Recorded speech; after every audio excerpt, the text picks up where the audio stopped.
Welcome to the Resilient Retail Game Plan, a podcast for anyone wanting to start, grow or scale a profitable creative product business with me, Catherine Eardley. The Resilient Retail Game Plan is a podcast dedicated to one thing, breaking down the concepts and tools that I've gathered from 20 years in the retail industry and showing you how you can use them in your business. This is the real nuts and bolts of running a successful product business, broken down in an easy, accessible way. This is not a podcast about learning how to make your business look good. It's the tools and techniques that will make you and your business feel good. Confidently plan, launch and manage your products, and feel in control of your sales numbers and cash flow to help you build a resilient retail business.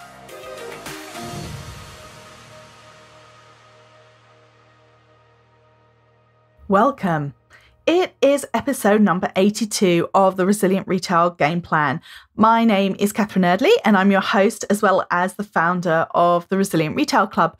The Resilient Retail Club is my membership group for product businesses. When you join us, you can sign up for any amount of time, no minimum sign up required. You can go month to month and you get a community of small businesses that's very supportive, a great place to ask questions, get encouragement. You get access to a whole library of courses that will teach you everything you want to know about wholesale, about pricing your products, about growing your sales, becoming more profitable. And you also get 4 live events a month. So we have 2 Ask Me Anything sessions. We have a planning session where you can get really clear on your plans for the month ahead, as well as capturing the key learnings from the month just gone by, and also talk to your fellow members. And finally, every month we have a guest workshop. So coming up in March, for example, we have Anna Henneback, who is an e-commerce expert, talking to us about how to use Google Analytics to grow your business. So if that sounds like something you might be interested in, then do head over to resilientretailclub.com. If you use the code 10podcast, that's 10podcast, then you can get £10 off your first month. And we would love to have you. So today, what I wanted to talk to you about in this episode is pricing and profitability in an era of rising costs. Why is this important? Well, it's always really important to get keyed into what your customer's thinking about right now. And spoiler alert, that's usually what you're thinking about right now, or what's really sort of in the news or very much on people's minds. And one of those topics that is everywhere at the moment is the cost of living rise. There has been a huge amount of press coverage for the fact that so many different elements of our lives are getting more expensive. We have got the fuel cap, the heating cap, pricing cap being removed in April. We've also got the cost of fuel, petrol going up almost exponentially. We've got cost of food getting much more expensive. And we even have food poverty campaigners like Jack Monroe talking about the way that the government actually calculates this being unfair on poorer families. So, for example, the fact that we're seeing great increases in the basket price of a lot of families' groceries because some of the cheaper options just aren't even available anymore. So we're seeing huge price increases on food, fuel. We've also got things like the national insurance rises coming up, as well as there will be a change to the variable rate mortgages, again, from April. So lots of things coming down the line and lots of people looking at their household expenditure and looking at how to manage those costs. Meanwhile, for a lot of product businesses, all of these cost increases, things like fuel, transport, utilities, this is all having a major impact on businesses as well. So as well as a customer that is watching their wallet, they also have to look at their prices for their own business and look at the costs for their own business as well. So I know this all sounds very doom and gloom, but really what I wanted to focus on in this episode is just to really reiterate these are major issues that are impacting not just you, but pretty much every business in the UK at the moment and consumers as well. And just talk a little bit about how you can be proactive and really engage with the numbers in your business so that you're aware of what's happening, even if what's happening is not great or is tricky to deal with, then at least you're aware of it, because knowledge really is power. And in this situation, in this kind of scenario, you really want to be aware of what's going on in your business rather than It's suddenly appearing when you're looking at your profit and loss account, even a year from now, and suddenly thinking, hang on a minute, why am I not as profitable as I'd like to be? And usually the answer relates to a few different things, such as the cost in your business and your profit margins. And it's always really important to be looking at these as you go through. So this is my first point that I'd like to make to you, is if you haven't checked your profit margins recently, then I would suggest that you sit down and take some time to do so. The reason I say that is that often what happens in small businesses in particular is that the cost of the product, so everything to do with making the product, from buying the product or buying the materials to the freight and duty that we pay to get the materials or the products to us, from packaging, everything like that, they often come in on different invoices.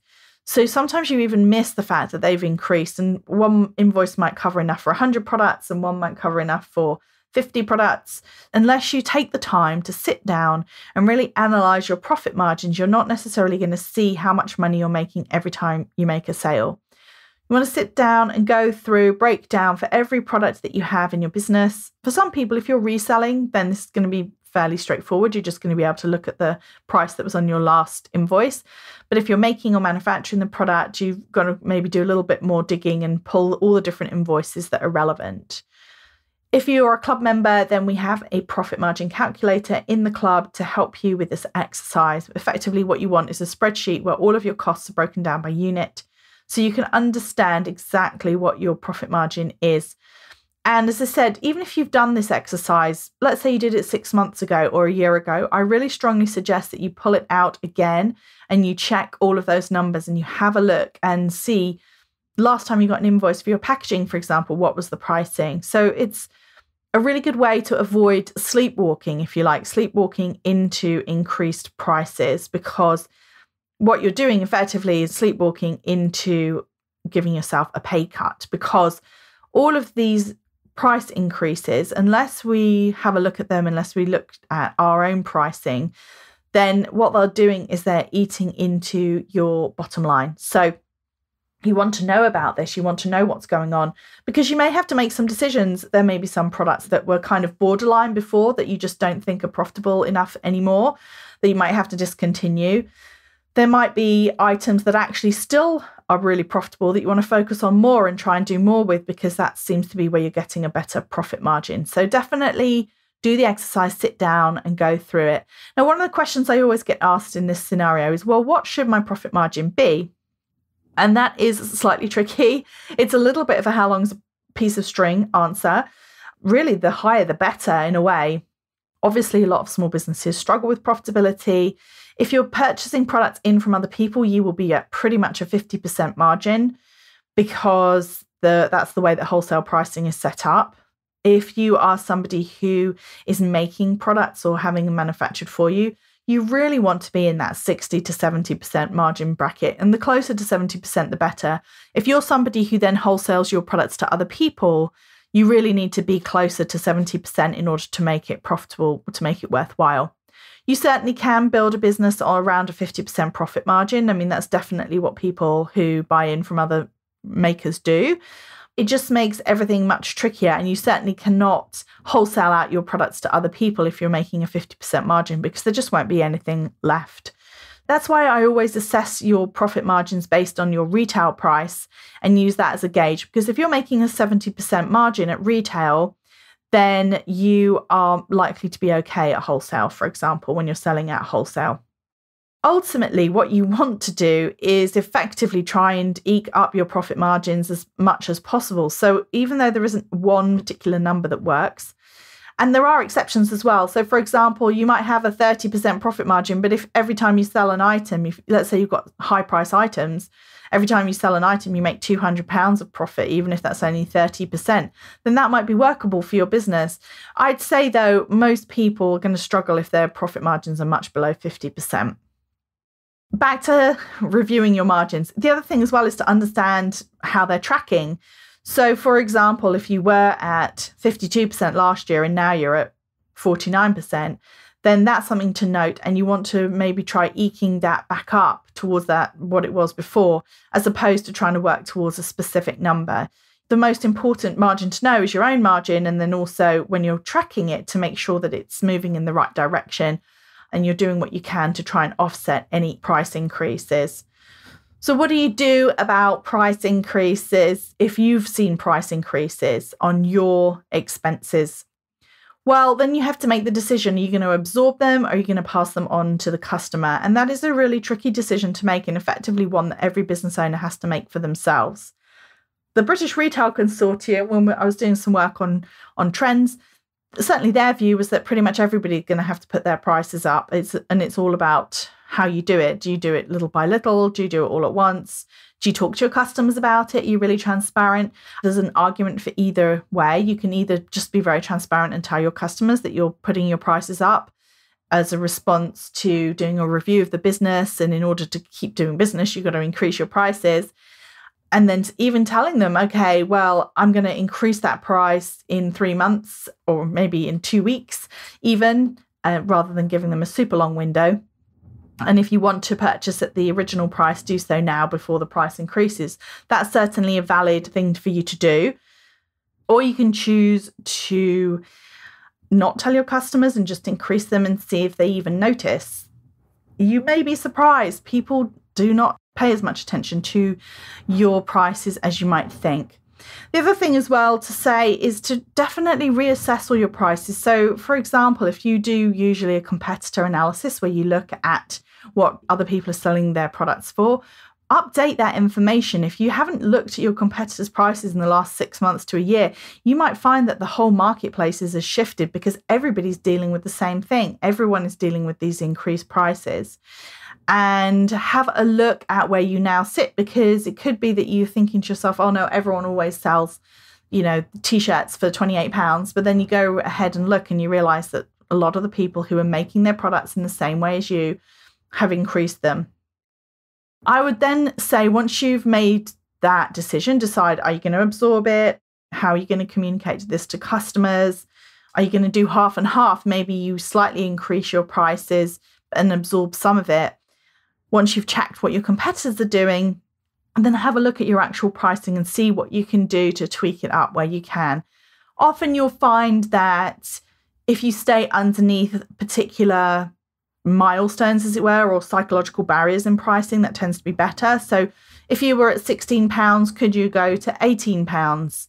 Customers are much less likely to notice going from £16 to £18 as they are going from £18 to £21, for example.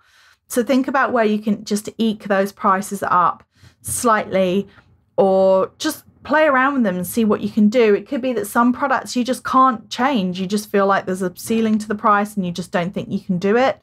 And then other products you may feel like you can eke them up, and maybe that means that you can at least maintain the margin that you had.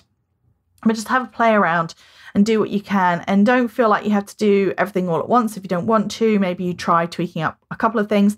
The benefit that you've got is that as a small business, you can often just increase the price on your website, or maybe you have to change the point of sale in the store. But it's not like you have to go around repricing hundreds of thousands of products, which I have had to do. I mean, not me personally, but I have had to oversee it, rebarcoding hundreds of thousands of products. So for a small business, actually a price change is much less work. You can make a change and you can see what happens. If all of a sudden sales drop off or your conversion rate really drops, then maybe you pushed it too far. But I would, generally speaking, give it usually around 4 to 6 weeks before I really try and assess whether or not it's the pricing that's having an effect or something else. So once you've reassessed the prices and then you've tweaked up what you can, you may also just have to think about what can you do in terms of other ways of effectively playing around with your product. So let's say you've now got one product which is really low margin. You may want to discontinue it, or you may want to only offer it in a bundle with some higher margin products, so that overall, the average sale, the average margin for that sale is going to be okay. You might also want to have a play around with things like numbers of items in a set or things like that. So there's this theory called shrinkflation, which you may have heard of, which food manufacturers in particular do this all the time. They are pretty much almost always playing around with the size of packets and the size of how much food you're getting in a packet. And I don't know if you remember a couple of years ago after Brexit, there was the whole scandal about the Toblerone, where the Toblerone changed its shape and it went from its traditional sort of pyramid shape to having big gaps in between the peaks, because that was effectively shrinkflation. So the Toblerone manufacturer was charging the same price for the item, but they didn't decrease the amount that you got. So this is the sort of opposite of price increases. It's holding the price but giving people less. And it's something that it's not always easy to do, but sometimes businesses do play around with this type of thing, more to the point of, let's say that you normally sell 3 items together for £12. So now, rather than increasing that to £15 for 3 items, you might decide to bundle 2 together and sell them for £9, for example. So the price per item has increased slightly, but the cost of the bundle overall has decreased because there's now 2 items rather than 3. This isn't going to work for every business, but it just may be worth looking at and trying to decide if it's something that you can do, because customers do tend to be honed in often on the price point itself, rather than, again, thinking to themselves, well, how much exactly am I getting here? So it's playing around with those kinds of things where you maybe now still have an under £10 offering, but it's not quite the same as it was before. I think a lot of the time people worry about these types of tactics because it feels a little underhand. But I think ultimately what you have to remember is that this isn't about tricking the customer. This is about you trying to see what will work for your customer and what will actually still be good for them, but also allow you to make the money that you need to make in your business. Because again, a lot of people will hear something like a 70% margin and think, wow, that's so much money. We're making so much money on each purchase. But actually, ultimately, don't forget the truth that is every expense in your business, including your own salary, including everything that you have to pay for from your business. The only place that you're making that money is the difference between what you're buying something for and what you're selling it for. And anything that eats into that margin is really impacting your ability to cover costs in your business, and certainly impacting your ability to pay yourself. So as much as these things may feel like, wouldn't it be great if you could just hold your prices and not pass that on to your customer? This is really about you, as I said earlier, engaging with the numbers in your business, really thinking about them, really thinking about what you can offer your customer, but still maintain those margins as best you can. And really just playing around with different scenarios. Again, is it that if you don't think that they'll then pay over £30 for a gift type item, look at what you're offering as a gift and see if there are different combinations of products or different things that you can put together to offer, so that it's still bringing it in under that £30 price point, but it's also not making you have a really tough or unworkable margin. And there's also other things that you can look at. We talked really at the beginning about what is known as your in margin. So your in margin is really the margin you make when you look at your cost price versus your selling price. So that's everything we're talking about, rechecking all of your invoices, rechecking all of your costs, and making sure that you're working them in, and making sure that your in margin is solid, because your in margin, as I said, is almost like the underpinning of your whole business. But there is also something known as your out margin. So your out margin is effectively what you will get after the product is sold. So once you've taken off your selling fees, your postage costs, if the customer's not covering those, everything else, any discounts, that takes into account any discounts. So if you're selling it at 20% off, for example, then that will impact your out margin. So your out margin is a really good thing to think about ways that you can improve that, because sometimes once you've done everything you can to try and support your in margin, then your in margin, you may just get to a point where the prices that you're paying are what they are. You can't get them any lower. You've tried cross-costing them with different suppliers, or you've tried changing up some elements that don't impact the quality of the product, but you're still just at a point where you can only pay what you can pay. and then you really looked at your prices and you feel that there's no way to move them, then effectively you're kind of in a static point where, okay, this is my in margin. I don't think I can make it any better. Once you're in that position, then start thinking about, okay, what can I do for my out margin? Am I offering a discount automatically if you sign up to the newsletter and actually that's eroding my margin? Am I selling through a channel that takes a big chunk of commission off me every time I make a sale, and therefore I'm making less money than I would be if I was selling directly through my website? Am I selling products at wholesale, which now actually, honestly, if I look at them, I just can't really support doing wholesale on these anymore. So having a look at your out margin can help you understand. Another thing, for example, you might say, oh yeah, I got into this bad habit of running 20% off everything, and that's actually really hammering my margins, my profits. So you want to look at everything that you can related to your out margin and look at ways in which can you tweak any of those, because even if your in margin has to drop slightly, if you can maintain what's happening on the other end, if you can maintain that profitability, then it's going to offset any impact of the rising costs and the changing customer spending power, if you like. Again, it's not a quick fix. It's something that you want to have a look at over time.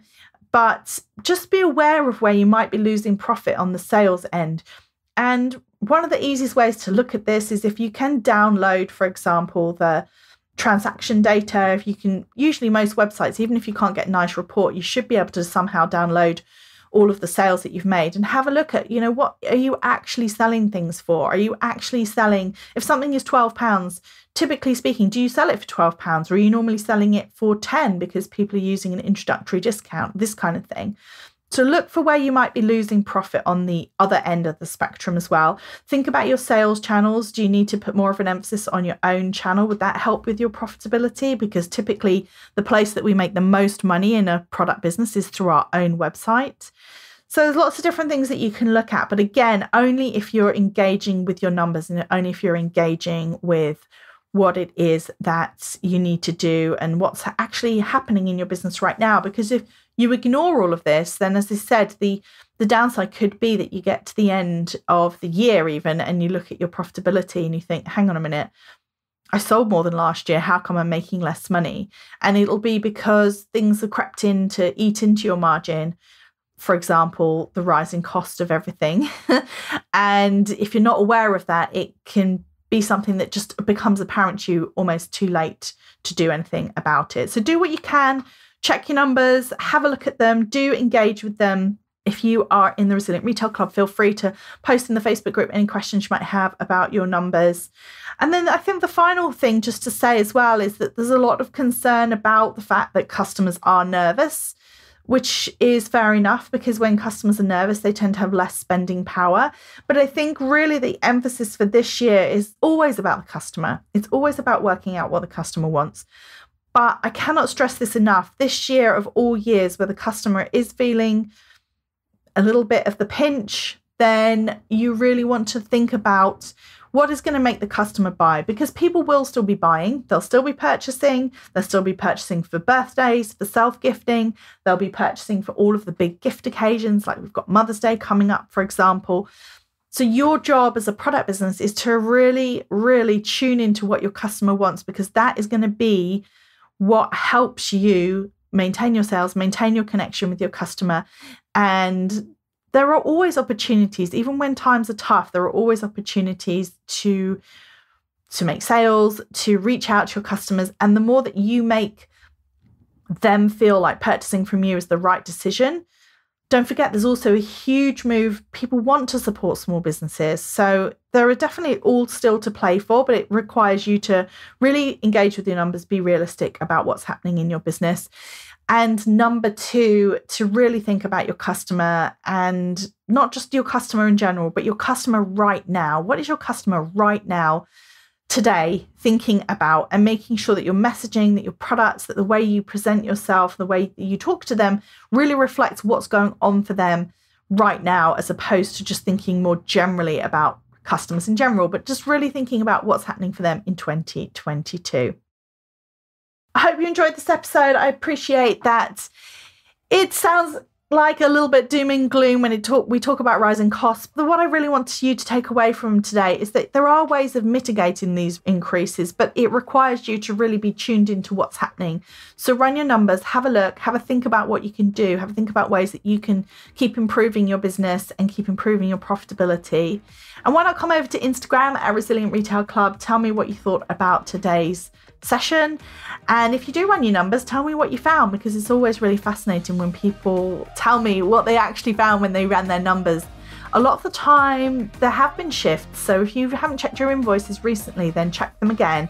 Have a look at what you're paying for everything and just make sure that you're on top of it.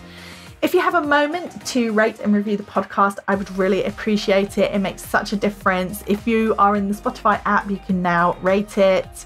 And you, of course, can always rate it and review in iTunes. And of course, if you subscribe or follow, you will be the first to know about every new episode.